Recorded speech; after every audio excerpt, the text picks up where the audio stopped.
اللہ کا حکم ہوا، جنت سے اتر جاؤ، تم آپس میں ایک دوسرے کے دشمن ہوگے اور تمہارے واسطے زمین میں رہنے کی جگہ ہے اور ایک وقت تک نفع حاصل کرنا ہے۔ تم وہیں زندگی بسر کرو گے اور وہیں مرو گے اور وہیں سے دوبارہ نکالے جاؤ گے۔ اور اس سے قبل ہم نے آدم سے ایک عہد لیا تھا مگر وہ بھول گئے اور ہم نے ان میں کوئی عزم نہیں پایا۔ اور جب ہم نے فرشتوں سے کہا آدم کو سجدہ کرو تو ابلیس کے سوا سب نے سجدہ کیا، اس نے صاف انکار کر دیا۔ تو ہم نے کہا اے آدم، یہ تیرا اور تیری بیوی کا دشمن ہے، خیال رکھنا ایسا نہ ہو وہ تم دونوں کو جنت سے نکلوا دے اور تو مصیبت میں پڑ جائے۔ یہاں تو تجھے یہ آرام ہے کہ نہ تو بھوکا ہوتا ہے اور نہ ننگا، اور نہ تو یہاں پیاسا ہوتا ہے اور نہ دھوپ سے تکلیف اٹھاتا ہے۔ لیکن شیطان نے اسے وسوسے میں ڈال دیا، کہنے لگا میں آپ کو دائمی زندگی کے درخت اور وہ بادشاہت بتلاؤں جو کبھی پرانی نہ ہو۔ چنانچہ ان دونوں نے اس درخت سے کھایا، پس ان کے ستر کھل گئے اور وہ بہشت کے پتے اپنے اوپر چپکانے لگے۔ آدم نے اپنے رب کی نافرمانی کی، پس بہک گیا۔ پھر اس کے رب نے نوازا، اس کی طرف توجہ فرمائی اور اس کی رہنمائی کی۔ حکم ہوا تم دونوں یہاں سے اتر جاؤ، تم آپس میں ایک دوسرے کے دشمن ہو۔ اب تمہارے پاس جب کبھی میری طرف سے ہدایت پہنچے تو جو میری ہدایت کی پیروی کرے نہ تو وہ بہکے گا نہ تکلیف میں پڑے گا، ہاں جو میری یاد سے روگردانی کرے گا اس کی زندگی تنگی میں رہے گی اور بروز قیامت ہم اسے اندھا کر کے اٹھائیں گے۔ آدم علیہ السلام زمین پر اترے اور اپنے رب سے توبہ کے کلمات سیکھ لیے۔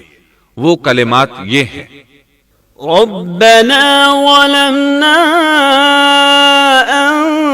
أنفسنا وإن لم تغفر لنا وترحمنا لنكونن من الخاسرين۔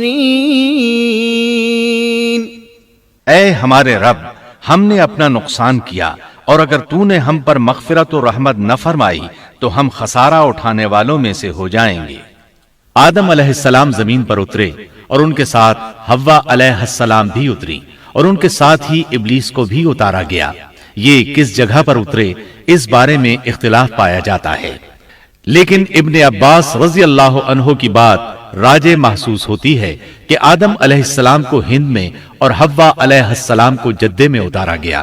جب آدم علیہ السلام اتر آئے تو حوا علیہ السلام کی تلاش شروع کر دی، زمین میں ان کی تلاش میں سرگرداں ہوئے۔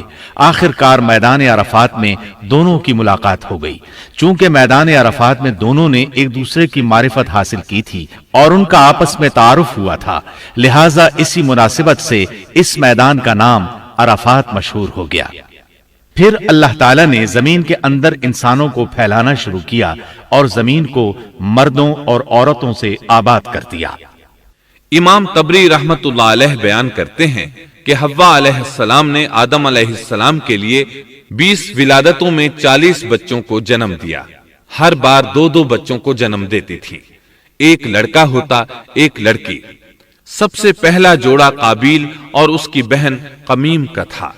پھر انسانوں کی افزائش شروع ہوئی، آبادی میں اضافہ ہونے لگا۔ اللہ نے آدم علیہ السلام ہی کو ان کا نبی متعین کر دیا، وہ انہیں دین سکھاتے رہے۔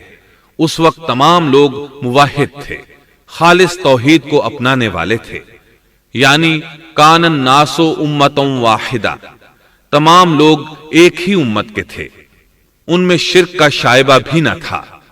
ابن جریر اور ابن کثیر رحمہم اللہ نے ابو موسیٰ اشعری رضی اللہ عنہ کی روایت بیان کی ہے، اللہ نے جب آدم علیہ السلام کو جنت سے زمین پر اتارا تو انہیں ہر چیز کی کاریگری اور صنعت کا علم تھا۔ جب وہ اترے تو عالم بھی تھے، لباس میں ملبوس بھی تھے، کام کاج کے تمام طریقوں سے باخبر بھی تھے، لوہے، آگ، لکڑی اور کپڑے کے استعمال سے بھی بخوبی واقف تھے۔ ہمارے برعکس وہ ان کاموں کو اپنی ابتدا ہی سے جان چکے تھے، کیونکہ ہم سب لوگوں کا حال یہ ہے کہ جب تک سکھایا نہ جائے ہمیں کچھ نہیں آتا۔ آج کے دور میں بعض افریقی قبائل کے افراد وحشیانہ اور غیر مہذب زندگی گزارتے ہیں۔